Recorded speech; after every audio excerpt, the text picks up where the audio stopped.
Welcome to Asia Briefing podcast series. My name is Israel America Jones, working for Dezan Share & Associates. Today with me in Beijing is Ms. Sabrina Zhang, National Tax Partner for Dezan Share & Associates. Dezan Share & Associates is a specialist foreign direct investment practice providing business advisory, accounting, tax, and payroll services to companies investing in Asia. In this event summary, Ms. Zhang will review the main points and important questions asked during her presentation in Qingdao's International Business Association, titled VAT Reforms is Coming. Is Your Business Ready?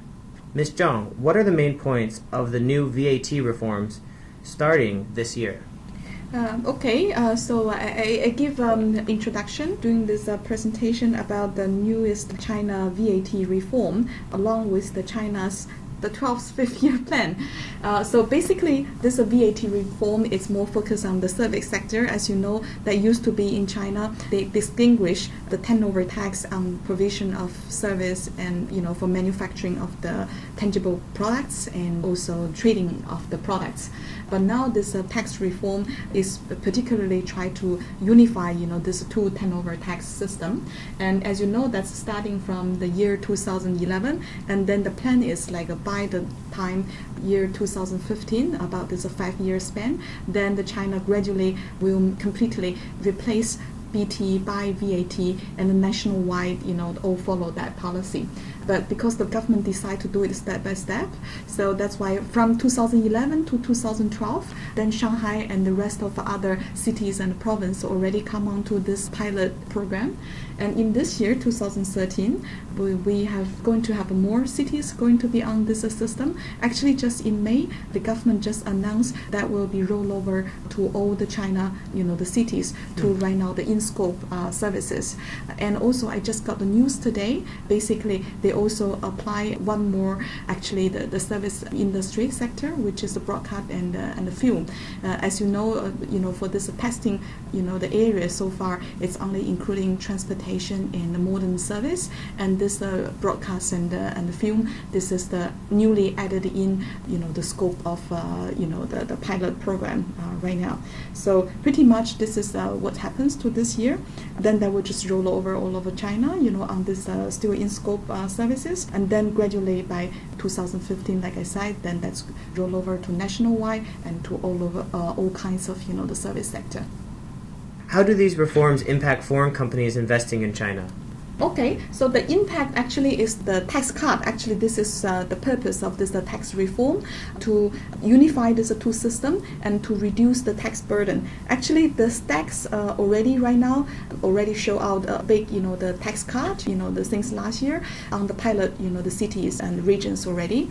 And the average, the stats is when the service company, the move on from business tax regime to the VAT regime, most likely their tax reduction could be reached to 30%.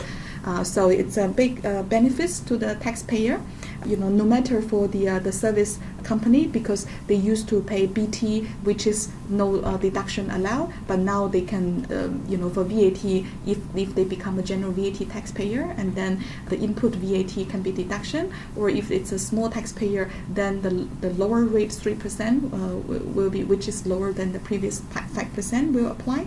So this is going to happen to the service player, but even to the manufacturing company, it also means some tax reduction on them as well, because when they used to get the service, from the other vendors, and those kind of BT is not deductible for the VAT taxpayer. But right now, since everyone is on VAT, then they could actually have claim more input VAT deduction for them. So basically, the most benefits for the company will be the tax reduction, and also this is not only happens to the foreign invest enterprise in China, but also the domestic company, and even apply to the foreign company coming to provide service in China, but without registration in China, because that used to be, foreign company, they provide service to any Chinese recipient, and then the Chinese company have to withhold business tax and also, the other income tax. But right now, they have to withhold VAT.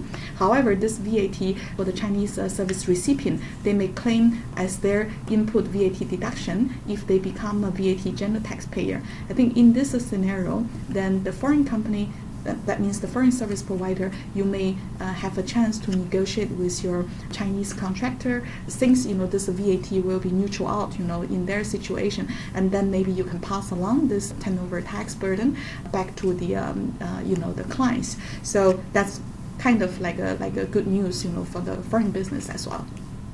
Thank you, Sabrina, for that recap of your presentation that you gave in Qingdao. Some questions that actually came from the event I'd like to ask so that our listeners can hear what was actually being asked in Qingdao. What impact will the VAT reform have on the restaurant sector? Okay, restaurant is also one kind of service sector, so they will eventually also come along on this the VAT program, but not so far because right now this is not belong to transportation and modern service sector. So this is not yet the road onto this in scope service, but by 2015 that will be expected to be gradually move on VAT, and also in the circular 110 already laid out for those restaurant business, because they basically facing the final individual consumer, then even they become a VAT taxpayer in the future, but most likely they will use the simplified method to calculate. That means they will enjoy the lower rate 3%, but they won't be able to claim the input deduction. Also in Qingdao, there was someone in the audience who asked about the zero VAT rate and the exemption services that you were discussing in your PowerPoint. Could you highlight some of the issues that you talked about? Okay. In this new VAT tax reform, it does provide two kinds of preferential policies. So the zero VAT will apply to the industry like design service, R&D, and also international transportation, and also the VAT exemption on the certain industries such as the service provided in overseas or other in-scope service such as intellectual properties or consulting or the IT and software service. So right now there are some practical challenges like for this zero VAT claim, because we have a clear the tax circular on that, and this is pretty much the taxpayer, you can just go ahead to make such application. But for VAT exemption, right now they don't really, at the local bureau level, they don't really have a detailed guidance from high level bureau. So normally they don't really take of any application yet, from the taxpayer. Sabrina, thank you very much for this recap of your event in Qingdao with the Qingdao International Business Association. If you're interested or have more questions to discuss with Sabrina, please write beijing@deshira.com, and someone from the Beijing office will be able to respond to you as quickly as possible.